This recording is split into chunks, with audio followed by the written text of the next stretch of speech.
So now we'll begin from number 1.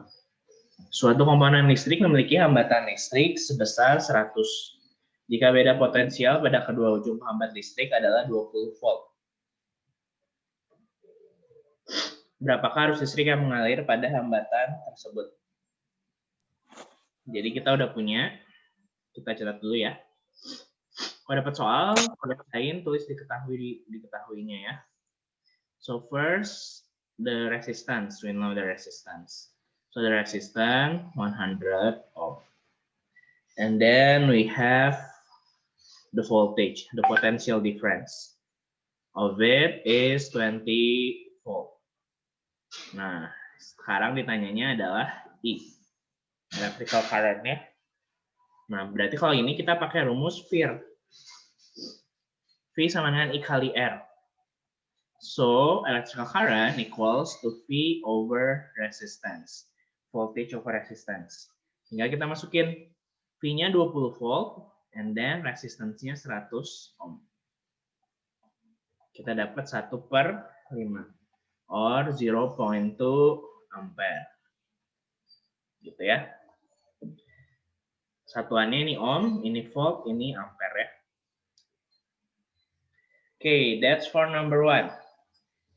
Ada yang nggak ngerti? Kalau nggak ngerti bisa langsung ya, seperti biasa.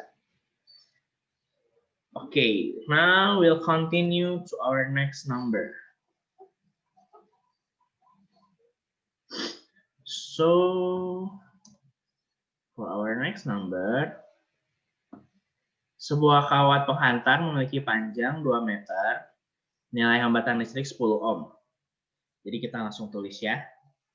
Berarti panjang, length 2 meter, and then we have the resistance is 10 ohm. Jika kawat penghantar yang sejenis dan memiliki luas penampang sama, memiliki panjang sebesar 4 meter. Jadi sejenis terus luas penampangnya sama. Berarti kan ini L1, ini R1. Berarti A1 sama dengan A2, terus rho 1 sama dengan rho 2. Karena dia sama. Sejenis sama dia luas penampangnya sama. Sekarang kita punya L2-nya 4 meter. Nah, sekarang R2-nya kita dapat berapa? Nanti kan pakai rumus yang R sama dengan rho kali L per A. Jadi R tuh sama rho sama L dia tuh berbanding lurus. R sama A berbanding terbalik. Nah, ini ada dua kondisi. Jadi kita bisa langsung pakai perbandingan. So, the first resistance over second resistance equals to length. Kita tahu length itu berbanding lurus ya. Karena length berbanding lurus, jadi L1 bagi L2. Kayak gitu. Nah, tinggal kita masukin. R1-nya 10 per R2. L1-nya 2 per 4. Ini 1 per 2. Kita kali silang. So, we have second resistance equals to 10 times 2. Equals to 20 ohm. Kayak gitu ya. Karena ini ada dua kondisi, jadi kalian pakai perbandingan. Perbandingan kayak gini. Nah, ini lihat aja. Kan sama rho sama L dia berbanding lurus. Berarti kalau atasnya 1, atasnya juga 1. Kalau sama A dia berbanding terbalik. Berarti kalau 1 di sini, A-nya di bawah, di sebelahnya gitu ya. Jadi kalian harus lihat dulu, cek dia berbanding lurus atau terbalik. Ada pertanyaan untuk ya? 10-nya nggak jadi minus, Sir. Minus, kenapa minus? Kan minus 4, Sir. Minus 4, mana minus 4? Minus 10. Enggak minus 10. Kenapa minus 10? Oh. Itu kan R, R-nya kan 10. Itu kali silang. Ya. Itu kali silang. Oke, Sir. Perkalian bukan pindah luas penjumlahan atau pengurangan. Ada lagi? Thank you, Sir. Oke. Kalau nggak ada kita lanjut ya.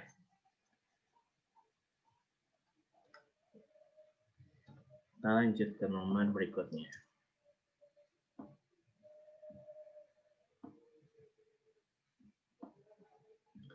Berapakah nilai hambatan pengganti atau hambatan total jika terdapat 3 buah hambatan dirangkai seperti gambar di bawah ini?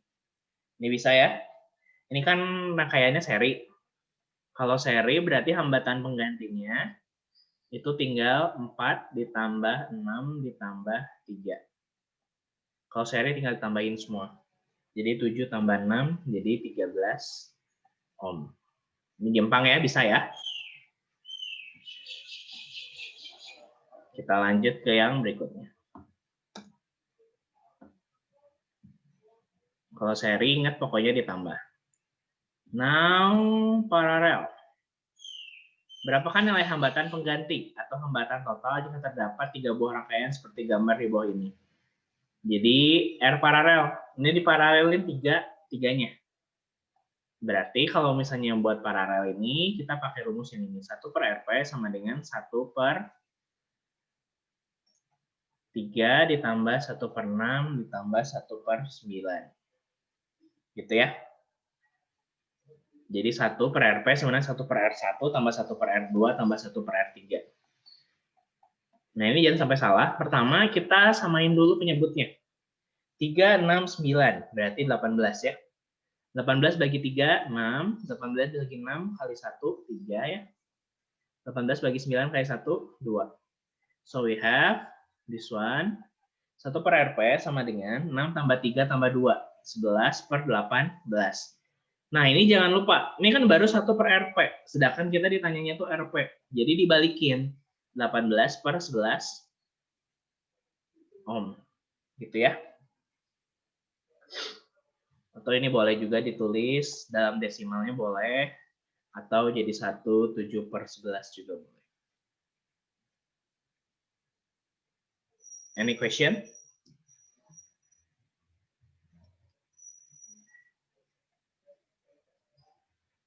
Nggak ada? Oke, kita lanjut ya.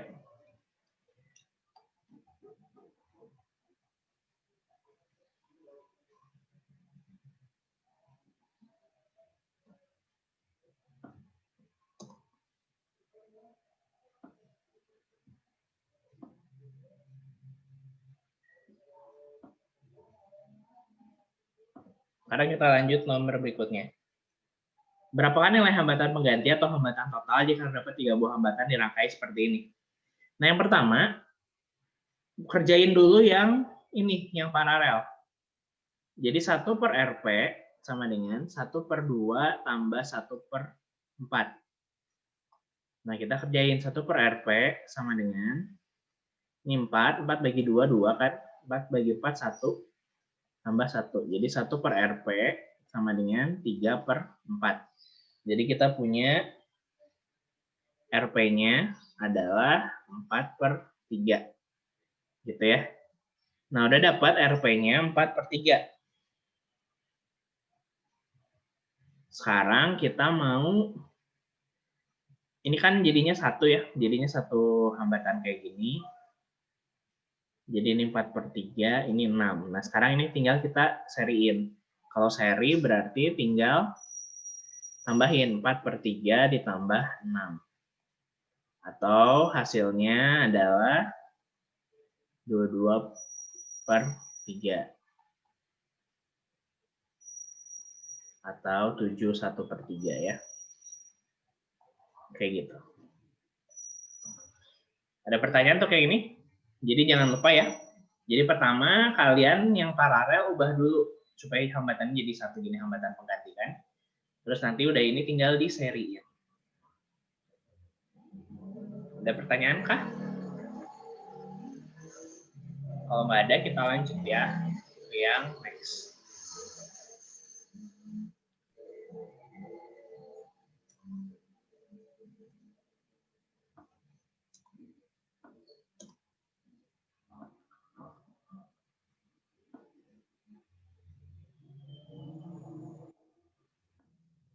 Nah sekarang kita punya ini.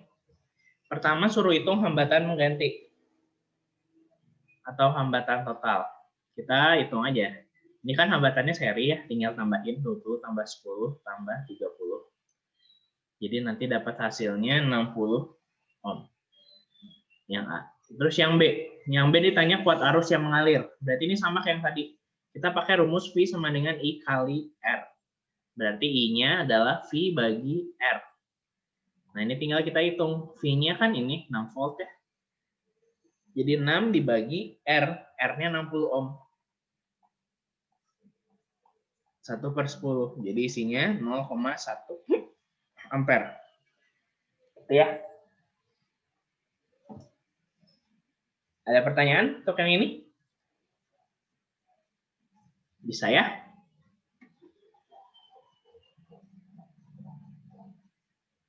Sekarang kita lanjut. Now we'll go to Kirchhoff's law. Ini ya. Kita akan cari I3 sama I5. Kita gampang cari I5 dulu ya. Kan awalnya masuk 3 ampere. Berarti keluarnya juga harus 3 ampere dong. Jadi 3 ampere ya I5-nya. Nah, sekarang kita mau cari I3. I3 ini, jadi awalnya masuk 3 ampere, terus dia kebagi jadi 3. Berarti tinggal kita tulis I3, I1 ya. I1-nya 3 ampere. I1 sama dengan I2 tambah I3 tambah I4. Nah, kita masukin 3 sama dengan I2-nya 1 ditambah I3 tambah 0,5. Jadi 3 sama dengan 1,5 tambah I3. Jadi I3-nya adalah 3 kurang 1,5. So we have 3 minus 1.5. So the answer will be 1.5 ampere. Okay, so the third current is 1.5 ampere. Meanwhile, the fifth current is 3 ampere. Okay, any question for this number? No, sir. Okay, we'll continue. Sir, Ya, kalau untuk I5 udah pasti sama I1 ya? kan keluarnya barengan. Oh, oke, sir. Ini kan keluar Tapi kalau I5-nya ke kiri dia gimana? I5-nya ke kiri. Kalau I5-nya ke kiri ya berarti masuk. Oh. I5 ke kiri ya berarti masuk ke sini. Cuma kan ini kan I1-nya masuk, I5-nya yang keluar kan. Yang masuk sama yang keluar pasti sama. Nanti lihat aja, ini kan hasil percabangan kan. I5 tuh dari 3 cabang balik lagi ke 1. Jadi pasti sama kayak yang depannya. Gitu. Nanti mah yang kalau yang lain nanti lihat tergantung soalnya. Okay, so we'll go to our next number. This one. Okay, yang pertama adalah kita mau cari dulu hambatan penggantinya. Selalu ya. Hambatan pengganti. Pertama ini kan di paralel. Di paralel. Jadi kita cari dulu hambatan paralelnya. 1/RP sama dengan 1/10 tambah 1/10. Tinggal hitung jadinya 1/RP sama dengan, itu kan udah sama penyebutnya. Jadi tinggal 1 tambah 1, 2 ya. Coret jadi 1/10. 1/5. Ingat, ini tuh masih 1/RP. Jadi harus dibalikin. Jadi RP-nya adalah 5. Nah, berarti kita punya gini kan sekarang. Ini B, ini A, ini C. Jadi yang ini 4 ohm, ini 5 ohm. Nah, berarti kita bisa langsung cari R totalnya. R totalnya tuh R yang seri kan. Ini. Jadi tinggal R1 ditambah RP. Jadi kita punya 4 tambah 5. 9 ohm. Nah, udah dapat 9 ohm, kita bisa cari I-nya. So we can use FIR. The formula FIR. F equals to I times R. So the electrical current will be V over R. The voltage, the potential difference is 12 volt. Meanwhile, the resistance will be 9 ohm. Jadi ini bisa coret ya, bagi 3, 4/3.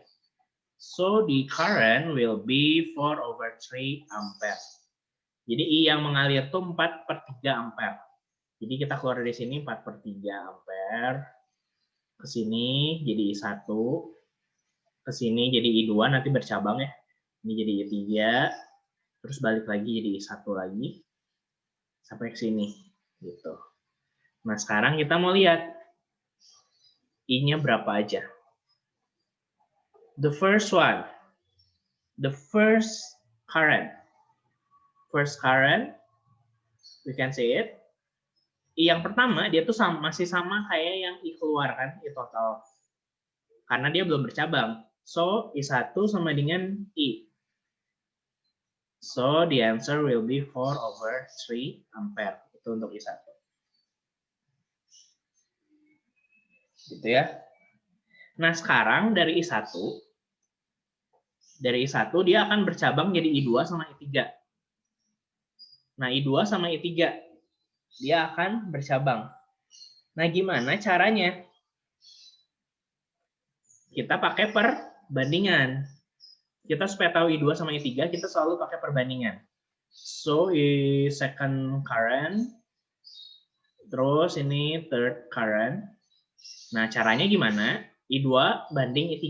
Jadinya berarti 1/R2 banding 1/R3. Kita cari dulu perbandingannya. Jadi ini 1/10 banding 1/10. Gitu. Nah ini kaliin berapa? 10 kan? Jadi 1 banding 1. Nah kalau udah dapat 1 banding 1, sekarang kita cari I2. I2 itu berarti 1 per, ditotalin ya 1 tambah 1, 2, kali yang masuk. Yang masuknya kan 4/3 ampere. Jadi setengah kali 4/3 ampere. 2, jadi isinya 2/3 ampere. Sekarang I3. I3-nya juga 1. Berarti 1/2 kali 4/3 ampere. Jadi isinya 2/3 ampere juga. Gitu ya. Jadi ingat, kalau perbandingan kayak gini, pertama cari perbandingannya dulu. Yang hambatan 2 sama 3. Terus tinggal ambil, kalau I1 ambil ininya kan 1. 1 per total dua-duanya ya, hasil penjumlahan. 2. Yang I3 juga sama, ambil yang ini 1 per hasil penjumlahannya. 1 tambah 1, 2. Gitu. Itu cara pakai perbandingan. Udah dapat I2 sama I3. Ada yang mau tanya dulu sampai sini? Sir, itu setengahnya dapat dari mana, Sir? Perbandingan. Bandingan. Ini kan perbandingan 1 kan. Jadi I2-nya kan 1.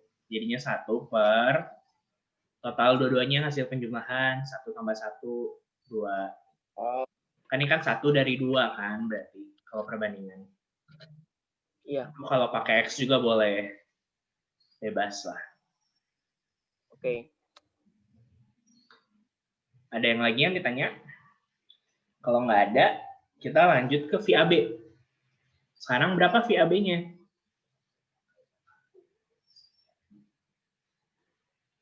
VAB itu berarti dia ada apa aja? Dia tuh ada hambatan 1 kan? Kalau kita lihat VAB itu kan dari A ke B sini. Berarti dia ada hambatan 1. Jadi VAB sama dengan I1 kali R1. Terus ditanyanya VBC. Kalau VBC dari sini ke sini kan? Gitu ya. Jadi tinggal I-nya yang total ya, I gabungan. 1 kali, bisa I2 kali R2. Atau bisa juga I3 kali R3. Bebas. Gitu ya. Sekarang kita cari dulu aja satu-satu. VAB dulu ya. VAB sama dengan I1 kali R1.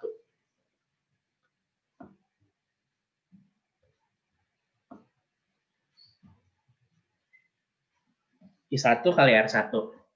I1-nya kan kita tadi punya 4/3 kali 4. Jadi isinya 16/3 volt. Gitu. Gitu ya. Nah, sekarang VBC. Kalau VBC itu kalian bisa pakai I2 kali R2 atau bisa pakai I3 kali R3 juga bebas.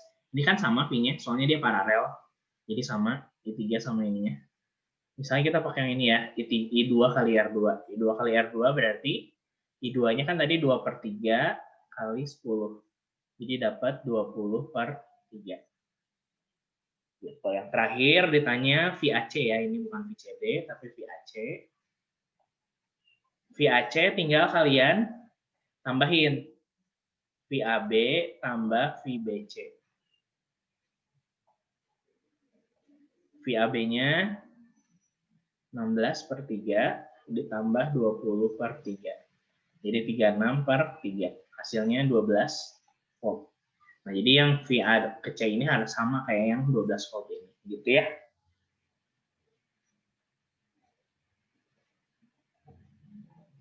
Gitu. Ada pertanyaan kah? Bisa ya? Oke, kalau nggak ada kita lanjut.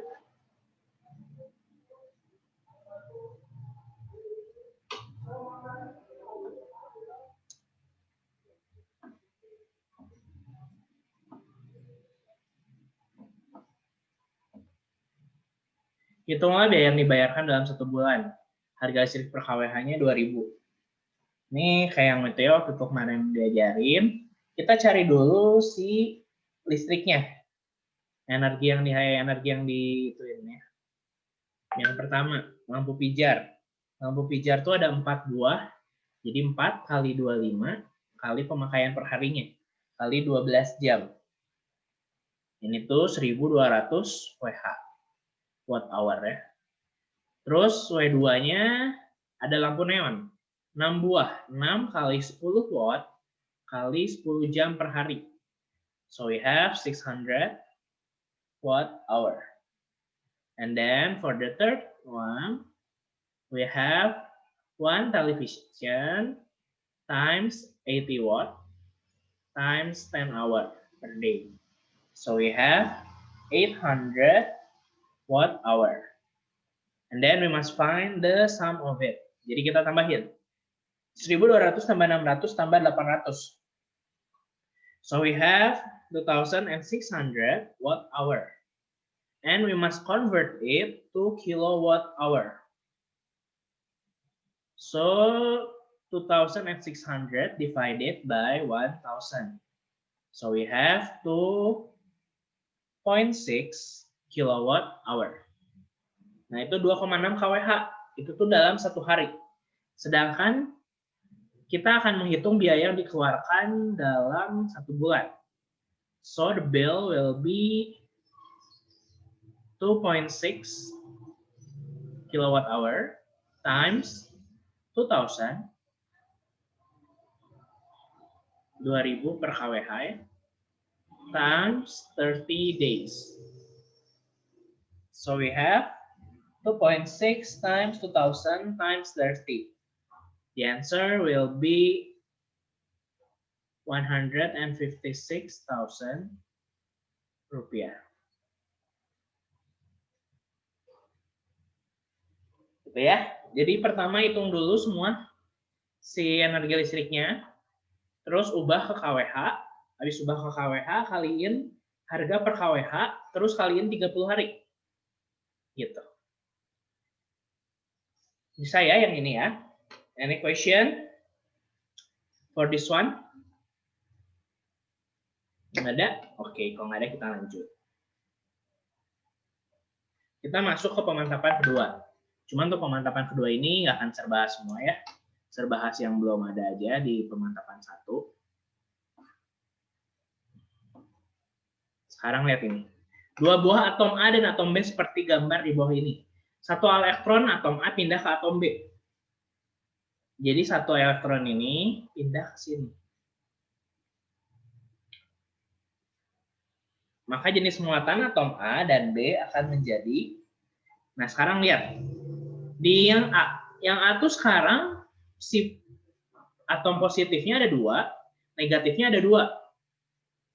Kalau sama, berarti atom A dia akan jadi netral, gitu ya. Kalau positif sama negatifnya sama. Sekarang lihat yang B. Yang B sekarang negatifnya 3, positifnya 2. Jadi lebih banyak negatif. Jadi atom B dia akan menjadi negatif. Negatively charged. Because the electron is greater than the number of electron is greater than the number of proton. Gitu ya. Jadi lihat. If the proton and electron is the same, the atom will be neutral. Gitu. Tinggal kalian lihat aja mana yang lebih banyak. Kalau positif lebih banyak ya berarti positively charged. Gitu. Okay. Any question for this one? Bisa ya? Sekarang kita lanjut ke yang ini. Sebuah batang plastik bermuatan negatif didekatkan pada kepala elektroskop seperti gambar 1. Jika kepala elektroskop disentuh dengan ujung jari, maka akan pindah menuju ground melalui ujung jari. Selanjutnya, jika batang plastik dan ujung jari dijauhkan dari kepala elektroskop, maka elektroskop akan bermuatan. Ini tinggal lihat sebenarnya. Kan ketika kita dideketin sama negatively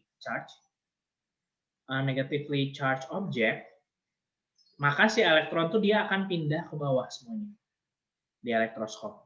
Makanya ini negatif-negatif, nanti dia kebuka ya. Akan tolak-menolak. Di atas sisanya tinggal atom positif. Jadi yang atas lebih positif, yang bawah jadi negatif. Nah sekarang kalau dia disentuh sama jari. Kalau disentuh sama jari, the electron will be moving from this one to jari. Jari ini dia akan ke ground atau ke tanah. Jadi elektronnya semuanya akan pindah ke tanah. Gitu. Gitu ya. Jadi yang pertama, kepala elektroskop disentuh dengan ujung jari, maka elektron akan pindah menuju ground.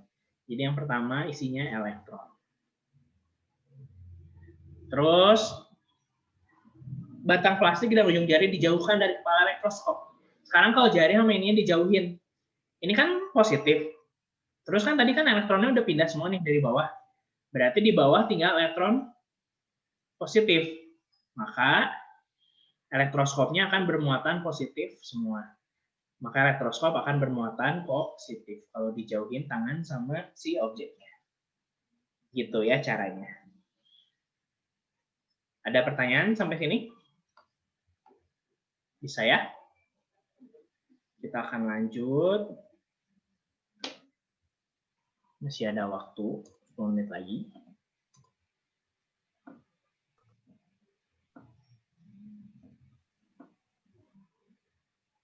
Nih, sebuah batang kaca yang telah digosok kain sutra didekatkan pada kepala elektroskop. Nah, kalau misalnya kaca digosok kain sutra, maka kacanya akan bermuatan positif. Ini positif semua ya, ya benar. Nah, sekarang tinggal lihat, kalau positif dideketin ke elektroskop. Kayak tadi kan, ini positif, dideketin ke elektroskop. Gitu ya.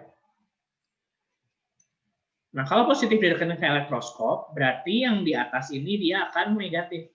Jadi semua atom negatifnya atau elektronnya pindah. Nah, berarti di bawah kan elektronnya pada pindah nih. Tinggal yang positif kan. Jadi lebih banyak positif. Nah, jadi yang di bawahnya positif. Yang di kepalanya negatif.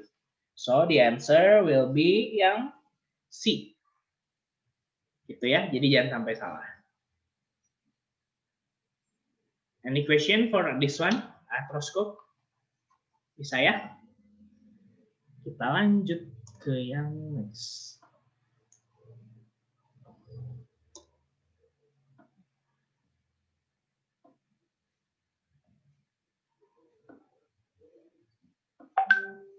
Dua buah muatan listrik P dan Q terpisah sejauh R, saling menolak dengan G 100 Newton. Kedua muatan masing-masing jadi 1P dan 4Q, serta terpisah sejauh 2R. Ditanya gaya tolak-menolak antara kedua muatan tersebut menjadi, nah ini juga sama pakai perbandingan. Jadi kita punya dua kondisi, F1 per F2. Nah, F1 per F2, kan kita tahu rumusnya tuh F sama dengan K, Q1, Q2 per R kuadrat, kan? Berarti F ini berbanding lurus sama muatan. Jadi F1 berarti yang pertama itu di atas. Q1 kondisi 1, terus Q1, Q2 kondisi 1, per Q1 kondisi 2, Q2 kondisi 2. Kali ada R terpisah R. Nah, F sama R ini dia berbanding terbalik. Kalau berbanding terbalik, berarti yang ini F1 di atas kan, berarti R1-nya di bawah. Gitu ya. Nah, jangan lupa R1 ini dia kuadrat. Terus R2-nya dia kuadrat. Itu yang jangan lupa. Nah, udah dapat kayak gini, tinggal kalian masukin aja. F1-nya itu 100. 100 per F2 sama dengan Q-nya. Q-nya kan awalnya P, Q. Terus sekarang berubah jadi 1P, 4Q. Kali R2. R2-nya 2R dikuadratin per R dikuadratin. Bisa coret ya. Jadi 100 per F sama dengan 1 per 4 kali 2R dikuadratin. Nah, jangan lupa 2-nya ikut dikuadratin juga. Jadi 4R kuadrat per R kuadrat. Karena ini ada dalam kurung. Jadi 2-nya juga ikut. Gitu ya. Dicoret, terus 4 sama 4 bisa coret kan? Jadi kita punya 100 per F sama dengan 1 per 1. Jadi bisa kali silang F-nya 100 Newton. Kayak gitu ya. Jadi jangan sampai salah. Soalnya ini ada dua kondisi, jadi pakainya perbandingan. Kalau dia cuma satu kondisi, pakainya rumus yang ini. Gitu. Oke. Kita lanjut ya ke yang nomor terakhir. Ini mah udah. Kita lanjut ke nomor terakhir. Kalau misalnya kita punya kayak gini. Semua hambatan sama atau identik, maka nilai hambatan pengganti atau hambatan total yang paling besar yaitu rangkaian hambatan nomor, sedangkan yang terkecil yaitu nomor. Nah, ini gimana caranya? Kalian bisa kalian cobain. Misalnya kalian anggap ini itu 1 ya. Kalian bisa hitung masing-masingnya berapa.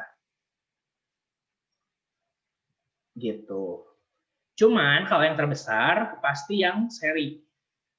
Jadi kalau seri itu semakin dia banyak hambatannya, terus di seri, maka dia akan makin besar. Nah, ini yang di seri kan ada 3 hambatan nih.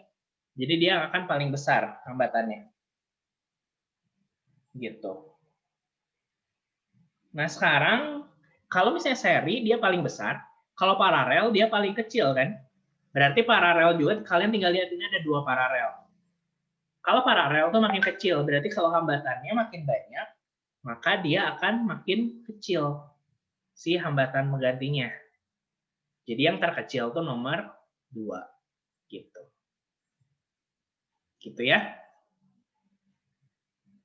Tapi kalau misalnya kalian mau lebih pasti lagi, kalian bisa masukin aja. Kalian misalnya satu hambatan gini itu 1 ohm. Kalian hitung satu-satu. Gitu deh. Oke, udah. Bahannya sampai sini aja.